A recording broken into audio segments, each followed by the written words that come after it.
The sky above the quiet research colony of Drelix shimmered with the strange colors of the planet's aurora as the sun dipped behind the jagged hills in the distance, and the air was calm, but the people inside the human science base felt no peace. Because they had received a warning just hours ago that an unknown fleet was approaching, and no one knew who it was or what they wanted.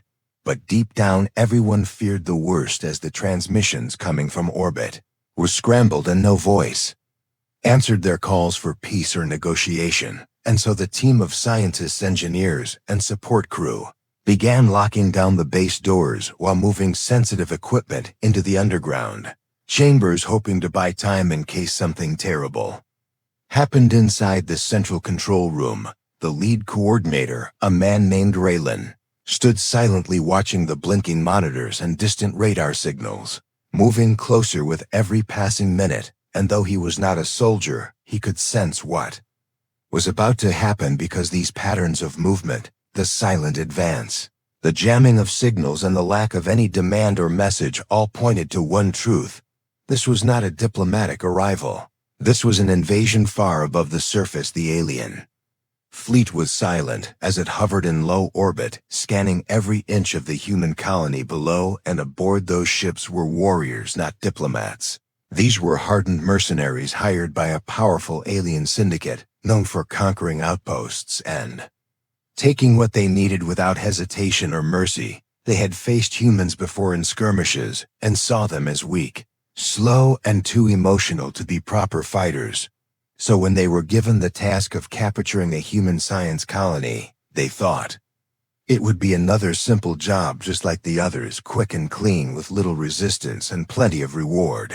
They didn't know that the distress signal sent from the surface had reached Earth just in time, and they had no idea that the colony was no longer undefended because a response had already been launched from a hidden station orbiting a nearby gas giant, and inside a sleek black military vessel, known only by its serial number, were members of Earth's elite special forces unit, a team trained for missions where survival odds were less than 10%, where surrender was never an option, and where success often meant operating in complete darkness against overwhelming odds. As the alien ships began their descent, their scans picked up the sudden entry of a fast-moving object from orbit, something that hadn't been there a moment before.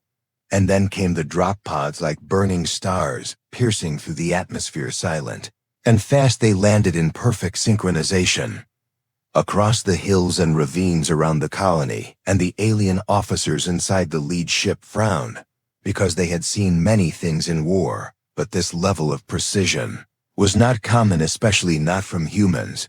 Their soldiers looked at the display screens trying to identify the incoming force, but their databanks had no match for the armor signatures or the tech used by the drop pods, and they didn't realize yet that this was intentional because Earth had made sure their elite forces were always one step ahead of what any enemy expected.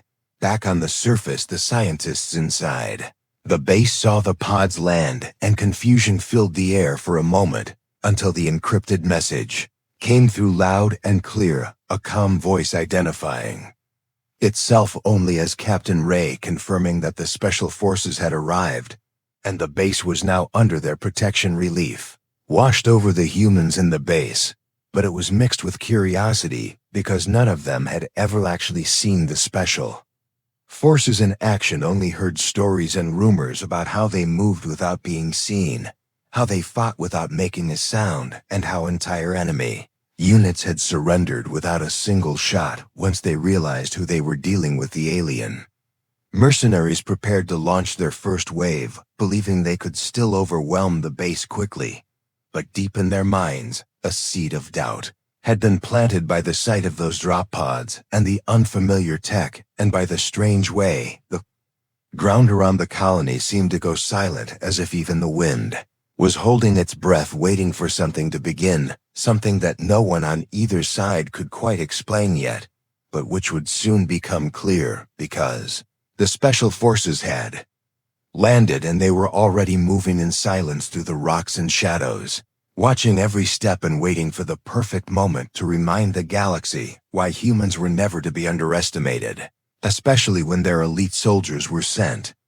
Into battle, the night fell heavy over the rocky plains surrounding the human colony, and the stars above blinked faintly through the pale mist that rolled across the ground, like a quiet warning that something unseen was moving, something silent and patient that did not belong to the natural world, but had become part of it through training and will and purpose.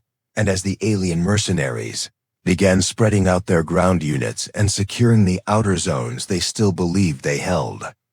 The advantage because they had numbers, they had weapons, and they had reputation.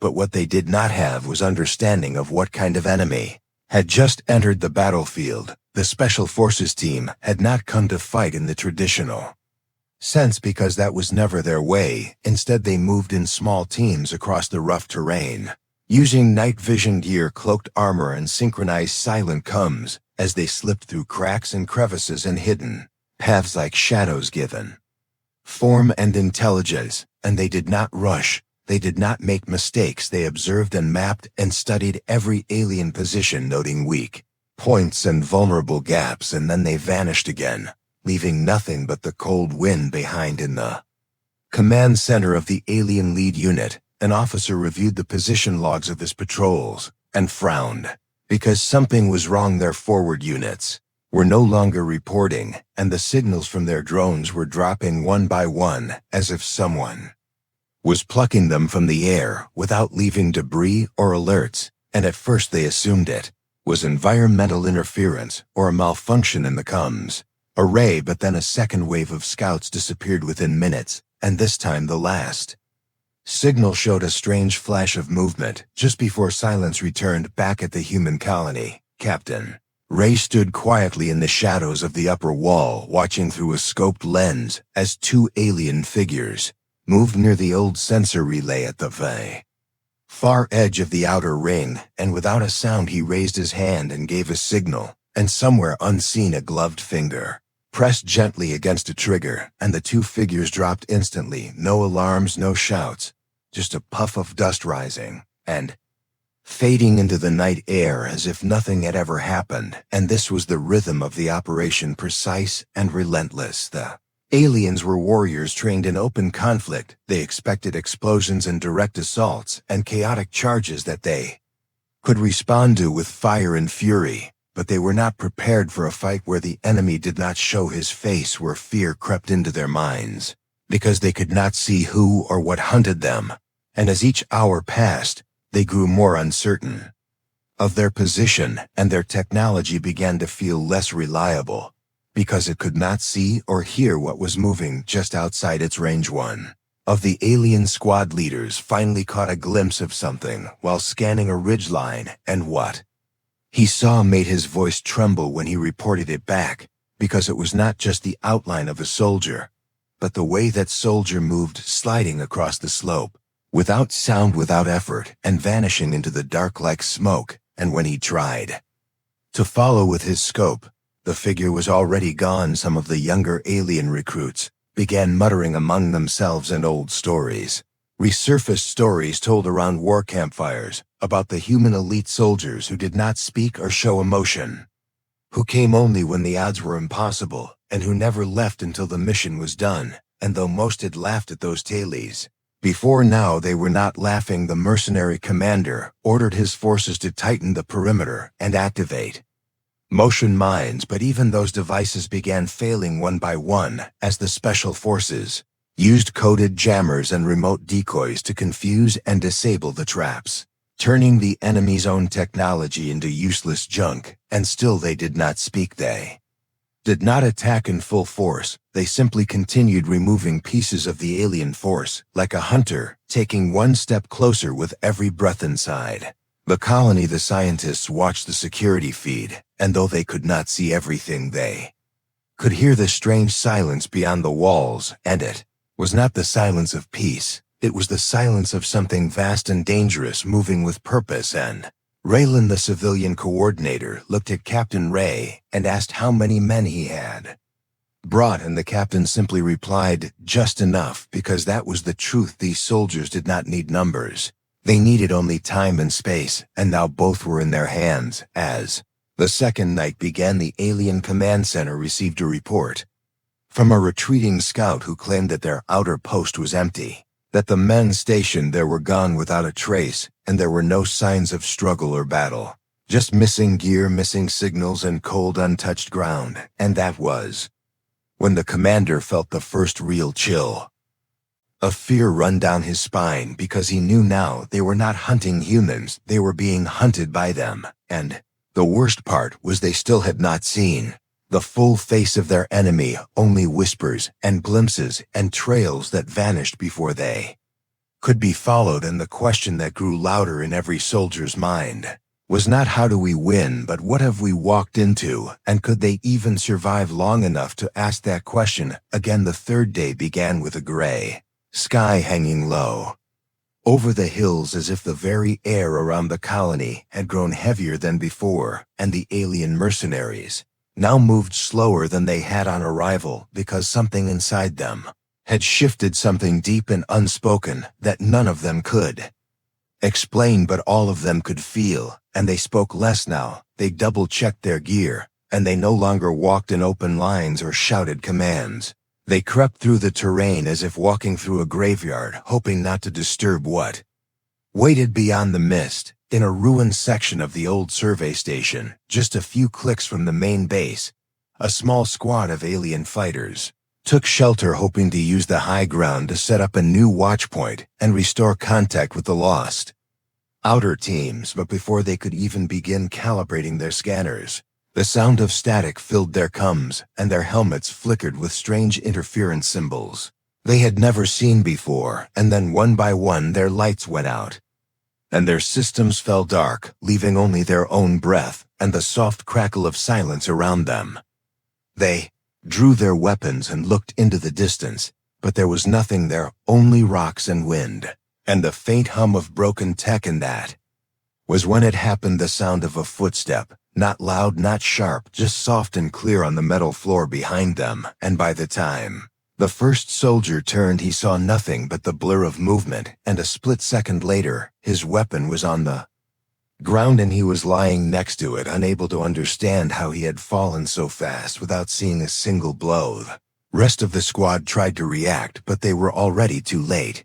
The shadows moved with a speed and precision that defied logic. They did not shout or roar or fire wild shots. They struck once per target and moved on like trained predators who had no need for noise or chaos. And within less than a minute, the entire squad was neutralized, and the only sound that remained was the wind brushing through the broken doorway of the ruined Station 1. Alien survived only because he had slipped and fallen behind the supply case at the start of the attack, and now he lay frozen, unable to breathe properly, heart pounding as he listened to the soft crunch of boots on gravel, and then silence again. And when he finally looked up, no one was there, and the only trace of the attackers was a small data chip left beside the entry door, blinking faintly as if inviting someone to pick it up. When he returned to the main camp, pale and shaking, he handed the chip to the commanders, who studied it in silence.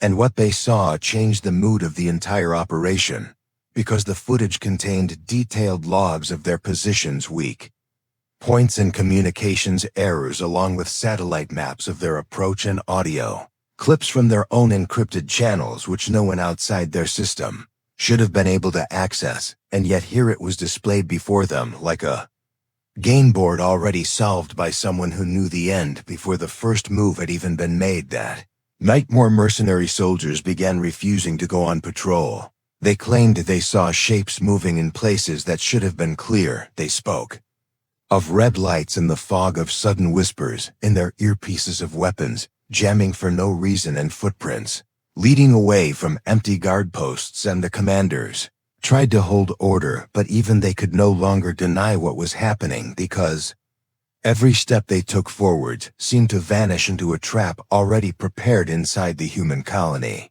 The civilians now felt a strange calm settling around them, because they no longer feared the alien invaders outside. They now believed something Stronger stood between them, and danger something invisible and unbeatable. And though they did not know who these human soldiers really were, or how they fought, they could feel the change in the air. They could see the way Captain Ray walked through the base with quiet purpose, never rushed, never panicked, always listening and always ready. When one of the youngest engineers asked him how many aliens had been captured or killed, Captain Ray simply answered that numbers were not important. What mattered was that the enemy now understood what they were facing. And what they were facing was not just better weapons or faster reflexes. It was discipline, it was strategy, it was human adaptability at its sharpest and most ruthless, and that was something no enemy had yet learned to counter. Far beyond the colony, across the dark ridge lines, two alien commanders stood in silence, watching the reports come in one after another, and though they had survived countless battles across dozens of worlds, this was the first time they truly felt like prey and not warriors. And they did not know if reinforcements would arrive in time, or if they could even explain what was happening without sounding like frightened recruits, because there was no pattern, no logic, no flaw to exploit, only a quiet enemy that moved through the night like a ghost and left behind nothing but fear and silence and broken willand. So as the third day ended, the mercenary army, now fractured and scattered, began to ask itself a question no one had dared speak aloud until now. Was this colony really worth the cost? Or had they just stepped into something far beyond their understanding, something that had no name, but left a mark on every soldier who dared stand against it and survived only long enough to carry the warning to others? Cold light of dawn brought no comfort to the alien camp, and even though the sky above was clear, the air felt heavy and uncertain, as if the planet itself was holding its breath, watching the events unfold below. And the mercenary commanders now sat in tight circles, reviewing the reports that had piled up through the long hours of the night. But none of those reports brought hope, because they all told the same story: patrols disappearing without warning, equipment failing without cause, soldiers returning with eyes wide and words missing, as if their thoughts had been stolen somewhere in the dark. The leader of the mercenary force, a broad figure with scars from old battles, tried to speak with confidence to his remaining officers, but even his voice lacked the strength it once carried, because deep down he now believed what some of the others whispered behind closed doors, that they were not fighting a normal enemy, that this was not a war, it was a lesson. And they were the ones being taught how fear could be shaped into a weapon more powerful than any machine or gun. They tried to regroup and reorganize their perimeter, and they even called in air drones from the upper fleet. But those drones either vanished from radar or returned blind with damaged sensors and incomplete footage, showing only flashes of movement and scrambled echoes, and the images they did capture made no sense: shadows that appeared for a frame and then vanished, shapes that moved faster than the cameras could follow. And no matter how many times they replayed the data, they found nothing solid, nothing they could strike against. Some of the younger alien recruits began openly refusing orders, and some dropped their weapons altogether, choosing instead to sit inside their bunkers, with helmets off and heads down, refusing to speak or move, or even sleep, as if the silence had already won the battle before single proper shot had been fired. And the commanders now faced a second enemy, not the humans, who stayed hidden in the shadows, but the growing fear inside their own ranks, spreading fast and deep like fire through dry leaves inside the human colony. Captain Ray stood at the edge of the observation deck, looking across the silent ridges and listening to the distant sounds of wind and dust moving across the stone, but his mind was focused not on the enemy's numbers or weapons, but on timing and signals, because his team was not just there to fight, they were there to send a message, and that message was almost ready. His second-in-command, a soldier named Blake, approached and handed him a report showing updated drone paths and signal blocks, and together they reviewed the invisible net that now covered the enemy positions. Every path, every exit, every blind spot now mapped and controlled by human hands. And as they watched the final piece fall into place, Captain Ray gave a single nod and issued the silent command to begin the next phase. Far out across the enemy camp, large display screens flickered to life, one after another without warning, showing images and audio recordings from past human operations across other planets and systems, each clip chosen carefully to show the same pattern of precision and dominance. Elite units moving through battlefields with such speed and control that entire armies had fallen before understanding what they faced, and now the alien mercenaries stood frozen as they watched the ghosts of other defeated forces crumble in the face of the same tactics now being used against them. One of the commanders tried to shut the broadcasts down, but every system had already been hacked and overridden, and the messages kept looping louder and clearer, with each pass accompanied by a calm human voice explaining the facts.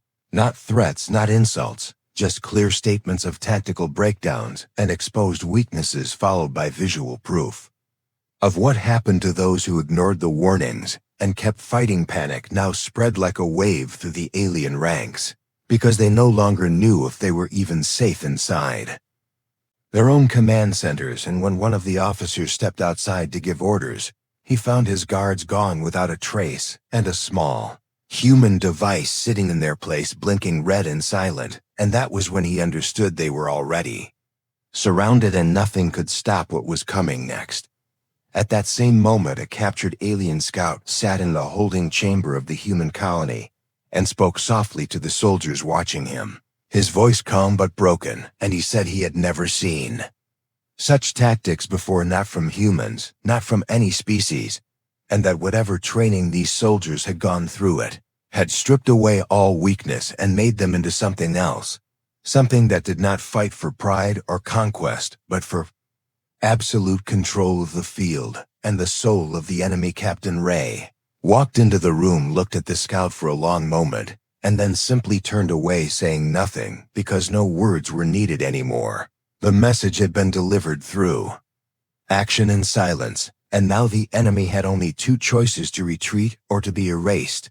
And even as the scout was escorted away, his eyes never left the soldiers around him, his mind still searching for an explanation that would not come. The alien commanders called a private meeting away from the troops, and there inside the sealed tent, they finally spoke honestly, admitting what none of them had wanted to say aloud, that this mission had failed, not because of poor planning or weak soldiers, but because they had never faced an enemy that used fear as a weapon and silence as a strategy, and that they had no answer for the invisible hands pulling them apart, piece by piece. And outside the tent, the alien soldiers now stood in scattered groups, some staring into the sky, others whispering to each other about escape, about surrender, about what might happen if they stayed another night on this cursed ground, where the wind itself seemed to whisper warnings, and every shadow carried a name they dared not speak. And so the breakdown had begun, not with an explosion, but with a slow, quiet unraveling that no one could stop, and everyone could feel. The sun rose slowly on the fifth day, casting a pale light across the silent valley, where the alien camp now stood quiet and still, as if time itself had paused. The banners no longer waved, the patrols no longer moved, and the usual noise of radio signals had fallen completely silent, as if the machines themselves had given up the fight. And deep within the center command tent, the alien leaders gathered around one final report, and none of them spoke for a long time, because the truth no longer needed words.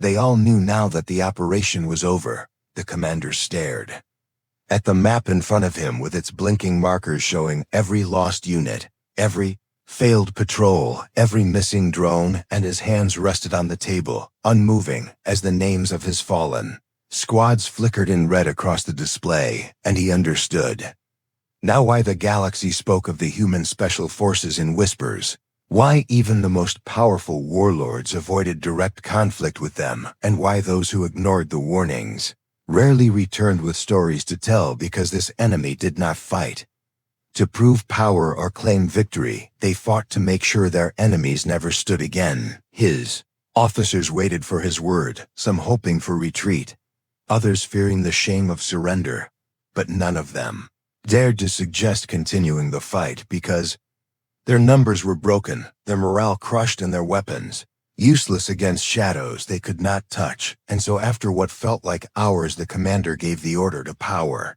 down all weapons, to deactivate all drones, and to raise the white beacon that signaled unconditional stand down across the sector. The moment that beacon lit up into the sky, the entire valley seemed to exhale, and the weight in the air shifted as if the planet itself had been holding a breath and was finally released. And far from the alien camp, across the cliffs and hills where the special forces had positioned themselves, the signal was received in silence. The message was understood, and within moments the human soldiers began to pull back, not in haste, not in fear, but in calm precision, each step taken with the same control that had defined every moment of their presence on the battlefield. Inside the human colony, the civilians gathered near the upper platform, watching the distant light rise in the alien camp, and for the first time in many days they smiled and whispered to each other, because the danger had passed without a single wall being breached, and not one civilian harmed. And all of them knew deep inside that the peace they now enjoyed had not come from luck or chance, but from the silent warriors who had walked into the dark so they could stay in the light. Captain Ray stood near the control panel with his team beside him, and as the final confirmation came through, he removed his helmet and looked across the valley, not with pride or triumph, but with a calm understanding that the mission was now complete, and his men had done what they were trained to do. They had protected without exposing. They had fought without chaos. They had won without needing recognition. One of the alien mercenaries, a younger soldier who had once marched with pride, now stood alone near the edge of the human base, where he had been escorted for medical aid, and he watched as the special forces moved in perfect lines back toward their ship. And he stepped forward slowly, then dropped his gear and lowered his head. And when Captain Ray approached, he raised his eyes and spoke with a voice no longer filled with anger or arrogance, but with respect and disbelief. He said he had seen many warriors in his time, many battles and defeats, but never had he seen an enemy that made him question everything he believed about strength and fear and purpose. Captain Ray did not answer. He simply gave a small nod, then turned and continued his path to the landing zone. And the soldiers stood there watching him go, and in that moment he understood that fear had not been what made them lose. It was respect earned through precision, through silence, through discipline, and through the cold clarity of strategy that left no room for ego or rage. As the special forces ship lifted off and vanished into the clouds above, the alien fleet began pulling away from orbit, one ship at a time, leaving behind only scattered equipment and forgotten plans, and a warning that would spread across the stars, carried by every survivor and whispered in every shadowed corner where war was planned: never send mercenaries against the humans, never underestimate their silence, and never believe that victory comes from numbers alone. Back on Earth, when the final report was received, it was filed and stored with a single note at the bottom: mission successful, no casualties, enemy retreated, psychological victory confirmed. And that was all that needed to be said, because the story would speak for itself in time, passed from one voice to another across the far reaches of space, about the day an army